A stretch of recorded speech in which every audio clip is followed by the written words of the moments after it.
All right, Mobility Matters team. This is the last part 3 of 3 series talking about the running aspect, the running mechanics, and what's going to improve your ability to run further, stronger, and longer. So today, all about these things down here.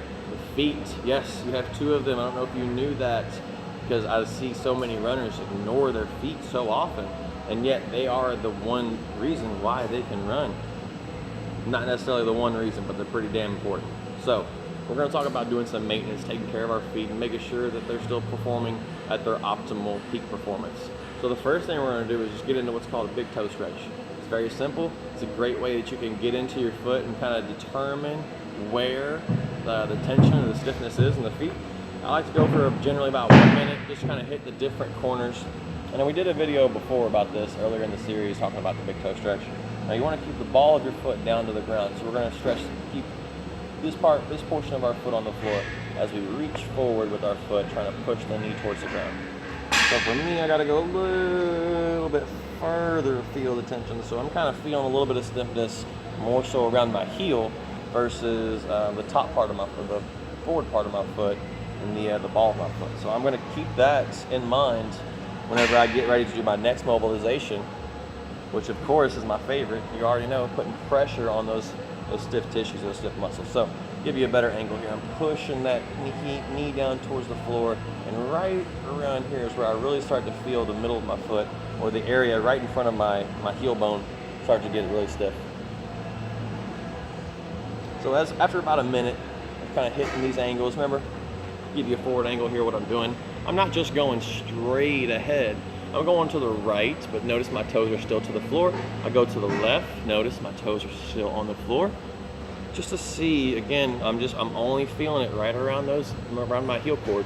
So that is where I'm gonna think about this next mobilization, and that is creating pressure. So we're gonna grab a lacrosse ball, and right where you felt that stretch at, or mostly where you felt the stretch, whether it was up here in the front or towards the back, that's where we're gonna place that lacrosse ball. Now typically I like to do this standing up, but for no partner circumstances for my phone cord here, we're going to just work from this kneeling position, which isn't bad as well. If you're ever in a confined space, it's only about 4 feet high.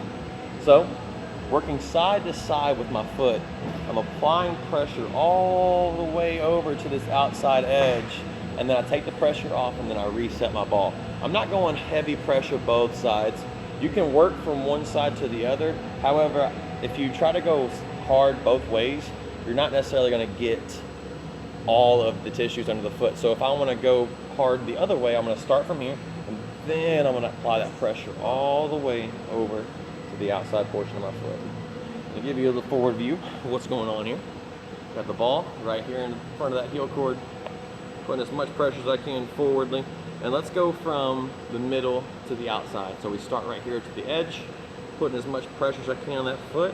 I'm gonna rotate my foot all the way around here, going slow, and right there, right where I felt that last stretch, taking it all the way to the edge here, and I reset.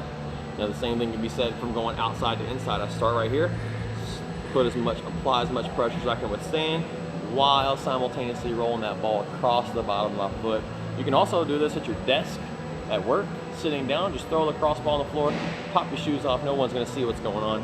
The key is though, you gotta take time, at least 2 minutes for each exercise, for each body part, if you've got 2 of them, and take time and do some maintenance on yourself. You're never gonna get better at running. The pain's never gonna go away unless you start being proactive about your pain and your issues and do some maintenance on these muscles. They can't take care of themselves. They rely on you to take care of them for them. And I know a massage therapist is very expensive, but this lacrosse ball right here costs about $2.37. So save yourself some money, and save yourself the heartache and some Advil, and spend some time doing some maintenance on your body. I hope you guys enjoyed this 3-part series. Let me know if you have any questions. Feel free to hit us up online, cftfitness.com, Mobility Matters on Instagram. Find us, ask us the question, come see us. It doesn't matter. We'll answer that question. Have a great day.